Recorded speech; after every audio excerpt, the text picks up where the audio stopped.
Hi everyone, I'm Taro at the National Institute of Informatics. I will present the joint work with Takeshi at Chiba University. This is on a CPS transformation for implicit polymorphism. CPS transformation is a technique to transform programs into continuation passing style, in which control flow is exposed as continuations.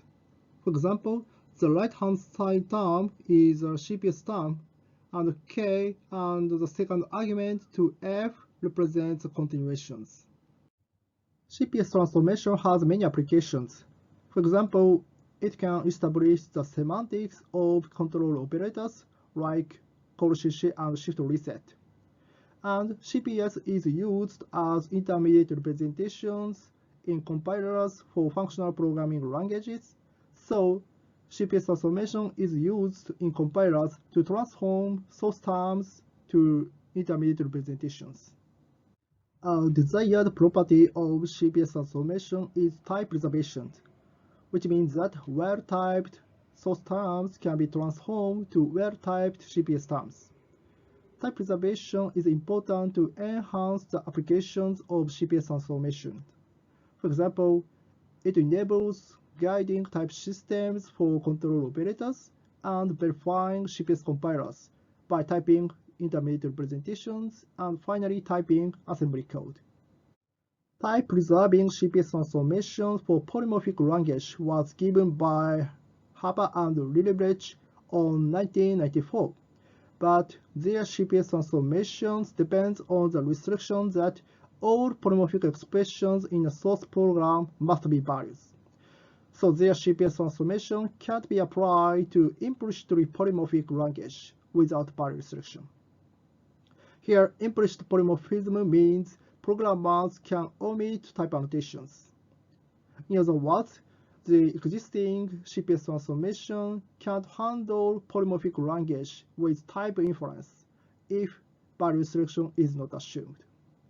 For example, OCaml supports type inference and employs a relaxed value restriction instead of simple value restriction.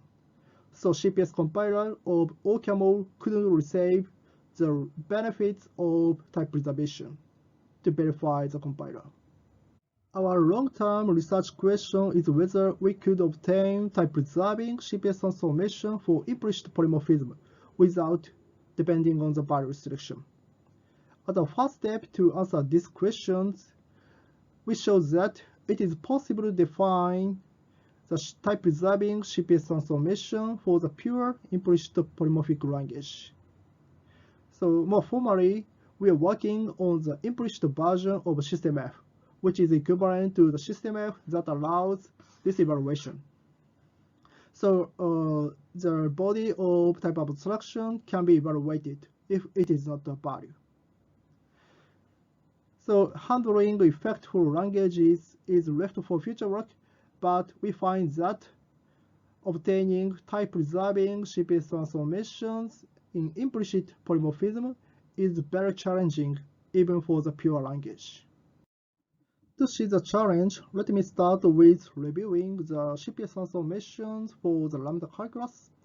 A well-known definition of the CPS transformation provides a transformation rule for every term constructor as presented here. But for making the challenging easier to understand, I'm considering the factorized version of the CPS transformation. The factorized version consists of 3 stages. The first stage is to name intermediate computation results, and the second stage is to sequence computation by lifting redexes to the top of a program according to the evaluation order. Finally, the third stage makes continuations explicit. Problematic in implicit polymorphism is the second stage, so let's see the details of it. Redex lifting at the second stage can be expressed as a reduction on source terms, like this rule. Now I'm coloring the evaluation context that surrounds the redex by blue. So then we can find this rule lifts the redex to the top of the program and lowers the evaluation context into the function body of the redex. This rule characterizes a part of CPS transformation. So this rule must be type preserving for the CPS transformation to be the type preserving. But we find that it is not in implicit polymorphism due to the existence of evaluation context such that the whole appears under the type variable binder. So to see it, let's consider redex routing instantiated by such an evaluation context, like this. Here, the whole appears under the binder. Then we could obtain this reduction. On the left-hand side, the argument type tau and the argument term E2 may refer to type variable alpha. However, on the right-hand side, tau and E2 can't refer to alpha because they are placed outside the scope of alpha. So this is not type preserving, and so naive definition of CPS transformation for implicit polymorphism is not type preserving either. We can view the root cause of these problems is in the conflict between two roles of type abstraction, generalization and binding of type variables. For generalization, the evaluation context E' requires the whole to be filled with a term of a polymorphic type, because the type of the redex is generalized by the type abstractions on the left-hand side. So the type abstraction must be lowered into the function body on the right-hand side. But to bind alpha in tau and E2, we need to lift the type abstraction together with the redex. So in summary, the type abstraction must be lowered for generalization and must be lifted for binding. This is the reason why the redex routing is not type preserving in implicit polymorphism. Our key idea to solve this conflict is to decompose type abstractions into two constructors, restrictions and open type abstractions, according to the role of type abstraction. So restrictions are new constructor for binding, and they don't do generalization. By contrast, open type abstractions are introduced for generalization, so they don't do binding. The separation of binding and generalizations using these two constructors can be found in their typing rules presented here. So the typing rule for restrictions introduces a new type variable alpha, but it doesn't require the entire type to be polymorphic. By contrast, the typing rule for open type abstractions doesn't introduce any type variables. Instead, it requires the generalized type variable alpha to be in a context. And then it assigns a polymorphic type obtained by generalizing alpha to an open type abstraction. So we can find the restrictions only bind and open type abstractions only generalize type variables. But these two constructors just separate two roles of type abstractions. So the ordinary type abstraction can be expressed by combining restrictions and open type abstractions. So in this encoding, the restrictions first introduces a type variable alpha, then open type abstraction generalizes it to assign the polymorphic type. To find the usage of these new constructors, let's see three examples of typing judgment with them. For the first example, this combination of restrictions and open type abstractions expresses the ordinary type abstraction, so it can be of the polymorphic identity type. The second example is not well typed because open type abstractions requires the generalized type variable alpha to be in a context. Perhaps the third example is the most interesting. It shows that open type abstractions can generalize the type variable alpha, which appears in the type of X, although X is bound outside the open type abstraction. This is impossible if we use the ordinary type abstraction instead of open type abstractions. But open type abstraction can generalize alpha, and it can be of the polymorphic identity type.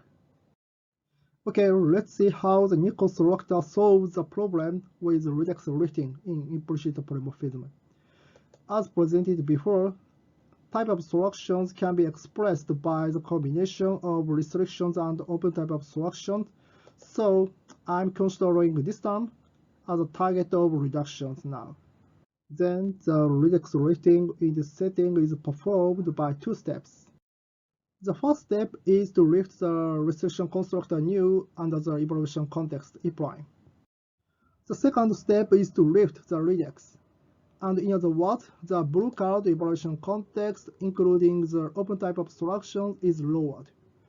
We can find the resulting term is well typed because the requirement on generalizations is satisfied by lowering the open type abstractions, and the requirement on binding is satisfied by lifting the restriction. So separating generalizations and binding features of type abstractions enables type-preserving redex rating. Following this idea, we could define type-preserving CPS transformation from implicit system F to system F enriched with restrictions and open type abstractions. But this architecture still has a problem, which is that unrestricted use of open type abstractions is not type safe. This unsafety comes from the regeneralizations of type variables. So this term M is a counterexample to type safety. By ignoring the restrictions and open type abstractions, we can find it takes the two arguments x and y, and it returns the first argument x. So this example M includes the two open type abstractions for alpha, and it is assigned this polymorphic type. So the type system tells us M returns the second argument, but running free applied M would return the first argument. So it means that unsoundness of the type system. The root cause of this unsafety is in regeneralization of type variable alpha. In general, we need to enforce the same type variables is generalized at most once. So to enforce it, we use affine typing, but this talk skips the details of using affine typing. So please see our paper for detail. Then we designed a new CPS target language, big lambda open, which is a system F enriched with restrictions, open type abstractions, and affine typing. And we also provided a type-preserving CPS transformation from implicit system F to big lambda open. So we use the fact that the implicit system F uses continuations only linearly to show that the type variables in CPS terms are generalized only once. And the topics in the paper include the details of our CPS target language and the CPS transformation. And we also show that the CPS transformation is meaning preserving. And we also prove the CPS target language satisfies the parametricity. A key message of this work is that it is very challenging to obtain type-preserving CPS transformations for implicit polymorphism without depending on the value restriction. As a first step, this work addressed the implicit version of the system F, but there are many programming features not handled in this work. For example, it is interesting to support effects. Thank you for attention.